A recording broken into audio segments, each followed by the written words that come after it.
Good evening and welcome. I'm Chris Parnell. Reporting from Moscow. Tbilisi. Times Square. May your dreams be your only boundaries in life.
The U.S. military. It's a key, a passport, a diploma for thousands of people across the country. Hello and welcome to this week's edition of GHS-TV's award-winning talk show, Crosstalk. I'm your host, Ranimi Ma'am. Each week in this time slot, we take a look at different issues, personalities, and events that affect you and our community. From the Navy to the Marines to the Air Force, there are multiple branches of military and numerous jobs within those branches. This week, we are exploring the opportunities given to those who choose to serve. Today, we'll talk with recruiters from both the Army and the Navy and veterans, both young and experienced.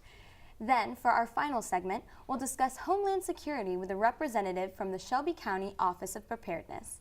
But joining me now are Christian Denicker, a recruiter from the U.S. Navy, and Matthew Overall, a U.S. Army recruiter. Thank you so much for joining us. Appreciate being here. There are many ways for men and women to serve in our military. So, Mr. Denicker, can you tell us what your job as a military recruiter entails? Primarily, my job is to find highly qualified men and women that want to volunteer for the Navy and process them for enlistment or for ROTC scholarships, and to set them up and prepare them for basic training and to ship them out to the fleet. How do you become a recruiter, Staff Sergeant Overall? Well, our selection process is they basically take the top 10% of enlisted non-commissioned officers and they send them to a school at Fort Knox, Kentucky. And through the school you learn the in and outs of the recruiting world, and you have to pass a series of tests and different processes that way. Well, we always see recruiters at high schools. Do you mostly recruit high school students? The majority are usually high school, but we also go to colleges, and all high school graduates all the way up to the age of 36. So, but the main audience is high schoolers, yes ma'am. And is that across the board, Officer Denicker? About the same, yeah. We primarily we talk to high school students, but we also are in colleges and VOTEC schools and around the community. What are some of the most common questions that people ask you? The biggest one that I get is probably, what is boot camp like, and what's life on a ship like, is the biggest ones that I see. And I mean, boot camp for the Navy is a little bit different than, say, the Army or the Marine Corps. We're not as combat oriented as those two branches are. But basically, we teach our future sailors in 8 weeks how to basically be a firefighter, work on a ship, teamwork, how to handle lines, and basically work at sea. And that's the basic of it. And Staff Sergeant Overall, what about the Army? Basically, it's same thing. We have combat support, and actual combat jobs. And the same thing is the biggest question is probably the combat related portion is everybody in combat, and that's not usually the way it is because we do have so many support jobs. Do people know what branch of the military they want to go into beforehand? Usually when students and applicants approach me, they have questions. Sometimes I do meet applicants that are, dead set on joining the Navy. And then I have others that are, I'm looking at the Navy, I'm looking at the Army, I'm looking at the Marines, I'm looking at the Air Force, and trying to see which one I like the most and what the difference between each of the services is. But primarily, most people that I do meet, they know, hey, this is what I want to do. I want to be in the Navy. I want to travel. I want to, see the world. Well, there are basic enlistment requirements to enlist in the military. So tell us about some of them. For the Navy, first thing that we look for is an ASVAB score. Then after that, we'll take a look, make sure that somebody's medically qualified, make sure that they're morally qualified, no police problems or anything like that, no drug usage. And then either be a U.S. citizen or a permanent resident of the U.S. And that's basic. That's the basic eligibility. And Staff Sergeant overall? Pretty much the same exact thing. We look at the ASVAB score as well as moral and physical portions of it and medical, but pretty much the same basic requirements. How important is the ASVAB score to you? It's very important. The main reason because you want qualified people in the Army to be able to accomplish their job that they pick out. So there's not a major difference between the enlistment requirements between the branches of military? I wouldn't say so, no. They're pretty much the same across the board. Well, of course, not only men can enlist, women are also enlist. Do you get approached by women that want to enlist? Absolutely. I know I have about 5 or 6 future sailors that are female. And they're in various career fields from information technology to cryptology to intelligence to medical and dental. Really anything that a man can do, women are eligible to do as well in the Navy. Well, Staff Sergeant, overall, in an article by NPR in 2015, the Pentagon releases that women are allowed to serve on the front lines, and you actually inducted your first female infantry into the U.S. Army, and that's a major change. Yes, it is. Actually, our battalion just put in last week the first female 11 Bravo, which is an infantryman. That was the first one to go through last week. And as of April 1st, that all combat jobs in the regular Army are open. What does this mean for the future of women in the military? It just really brings it up to, they decided that it was time for women to serve on the front lines, and it's just giving them the same opportunities everybody else has in the past. And in the Navy? The only change that we had is we now allow females to contract as SEALs and Special Warfare Combat Crewmen, which is part of the Navy Special Warfare Program. Before that, we had women could be EOD, Explosive Ordnance Disposal, Navy divers and aircrew. Now females can process to go to BUDS and be SEALs and be SWCC and do the same job that their male counterparts do. Well, one of the most frequent questions asked about military recruitment is how hard the job actually is. And it's not as easy as it seems. Agreed. So tell us about it. What are your hours like? They kind of vary because it's not a 9-to-5 job. You don't just show up in the morning and leave. Because there's certain things you can be escorting an applicant to our MEPS facility here and they be running behind and maybe need to take them to their house afterwards. So the hours fluctuate, but I mean it's you get used to it. It's not that bad. And Officer DeKnicker, what's the hardest part about being a recruitment officer? I would say time. Time is the most valuable thing any recruiter can have. There never seems to be enough of it. And I was explaining to one of your colleagues that, our days are pretty action-packed. Whether we're going to MEPS or we're doing mentorship of our future sailors, or we're doing delayed entry program meetings with our future sailors, or physical training, or getting somebody lined up to go down to MEPS or meeting with parents and doing interviews. There's never a dull moment, and it just always seems like there's not enough hours in the day to get everything done. But it's a rewarding challenge is how I see it, and that's what kind of keeps me going every day. Well, we appreciate your service. Thank you so much for taking the time out of your schedules to speak with us today. Thank you for Thank having you. us. We have to take a short break. When we return, we'll talk about life during and after the military from two veterans. Stay tuned.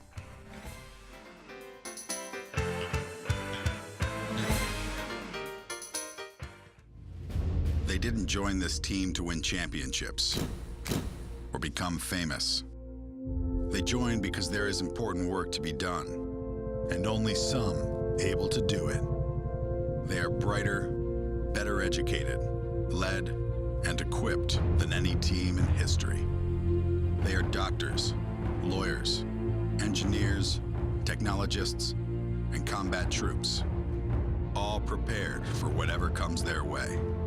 You'll find them where the lights don't flash, and the only contract they sign is with themselves and their country. One day, they may be asked what they did to make a difference in this world, and they can respond, "I became a soldier."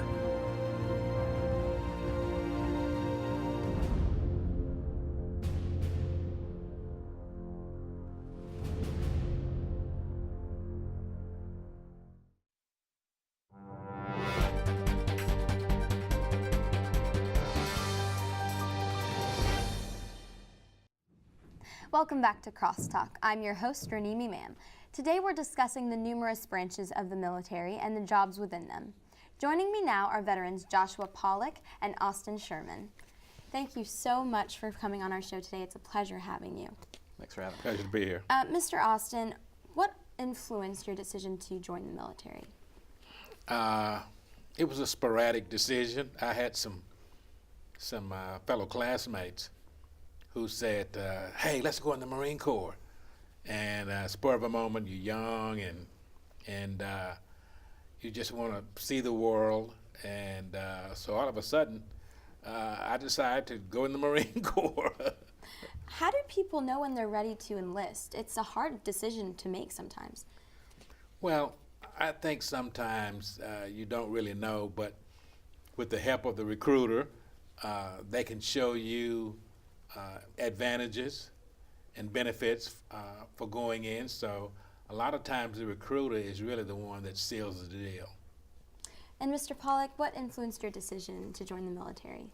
Mine was probably, I went to school as an athlete and really kept my mind solely on the athletic portion of going to college instead of the academic side as well. So after some injuries and the athletics portion of school stopped, I wasn't really enjoying school altogether, but I was participating in the ROTC program there just to see kind of what it was all about.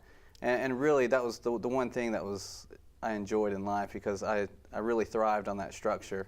And so I decided to take a little time off of the college life and go find some structure and balance in my life. So what military did you serve in branches of the military? So I'm currently in the Army National Guard. What are your responsibilities? Now I serve as a signal officer, so I am basically a manager of IT personnel to provide communication assets to the warfighter across the theater. So. Well, we know that you are an Afghanistan veteran. Tell us about your service overseas. My service overseas, I was in a support battalion, so again, my job was to provide communications for my group to ensure that everybody was talking at all times. So if we ever had any issues, it was my responsibility to make sure it was fixed in a timely manner. And Mr. Austin, we know that you are a veteran from the Vietnam War. Tell us about your time there. It was interesting, hectic. I was a combat Marine there in an infantry outfit, and you see a lot of things and it changes your life, and you get definitely a different perspective on life and what it means to enjoy it and to have it. Well, you actually brought some items for us to see. You brought a picture of you in the military and also a hat. Can you talk to us about those? Yeah, the picture is right after boot camp, basic training in Parris Island, South Carolina, which is really a crazy time. And the hat is American Legion hat, which is the official uniform of the American Legion. I'm vice commander of the American Legion, and that's a support organization for veterans. And that hat means a lot. Only veterans can serve in the Legion, and it's veterans helping veterans. Well, you had a lot of pins and badges on it. What did those represent? Well, some of those pins are honor pins, and there's one that says United States Marine Vietnam Veterans, and there are some that are state-oriented for various competitive events, and there are some that are military-oriented, and there are some that are civilian-awarded pins. Mr. Pollock, we know that you were on the front line of battle in Afghanistan, but I'm sure that you've seen a lot. Can you talk to us about that? I think overall I was in a relatively safe location my entire deployment, so I was very fortunate not to be on the front lines, but you know, it was our job to support those people who were. So everybody had their dangers wherever they were, but I was fortunate enough not to be in the thick of it. Well, I know you are off duty, but you still serve. So your position right now is what? Yeah, so I'm currently serve as an officer in the National Guard. So we meet the 1 weekend a month and 2 weeks a year, and it's just maintaining a readiness for the time that if we ever were called up to serve again overseas, we were always ready. And Mr. Austin, we know that you are retired from the military, but you were talking to me in the hallway out there saying about your positions before you retired. So tell us about those. Well, I'm retired from my job, not the military. I just served one term in the military. And I was an 0311, a rifleman, attached to 1st Marine Division, a combat infantry outfit. And of course, if you were a Marine back in the 60s, you were just about bound to go to Vietnam. It doesn't matter whether you were an infantry person or a support person. And of course, before that, before the Vietnam situation, we were a security force down in the Caribbean. I had a chance to travel down in the Caribbean, go to Guantanamo Bay, Cuba, and some places down in South America. Went through jungle training in Fort Sherman down in Panama. And the terrain down there was very close to what it was in Vietnam. So in spite of the tour of Vietnam and some pretty rough times over there, I had a chance to see a lot of the world as well. So for someone that wants advice about joining the military, based on your experience, what would you tell them? I would tell them to, first of all, make sure they ask a lot of questions prior and get some understanding about what the military is about, and be certain that they are committed, because it requires hard work, it requires discipline, and it requires physical stamina. So those are some things you want to look at, and be sure that you have a real hard line of commitment to what you want to do, and make certain that you have an understanding and a love of your country. Well, all of us at GHS-TV want to thank you for your service. We appreciate you coming on our show today. Thank you. Thank you. It's time to take a break. When we come back, we'll switch gears and talk with a representative from the Office of Preparedness about what it takes to keep Memphis and Shelby County safe. Stay with us.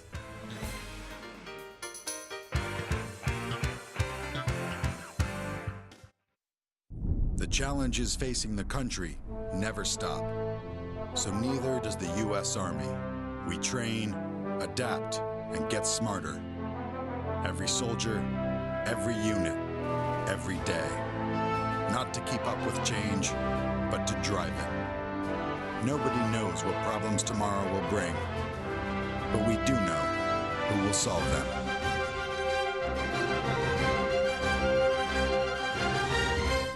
When it's your job to protect the world's greatest nation, it's your responsibility to solve the world's greatest challenges. This is why we search for the best and brightest, why we train for every eventuality, on land and water, in the air, space, and even cyberspace. We operate in a complex world with one simple mission: win.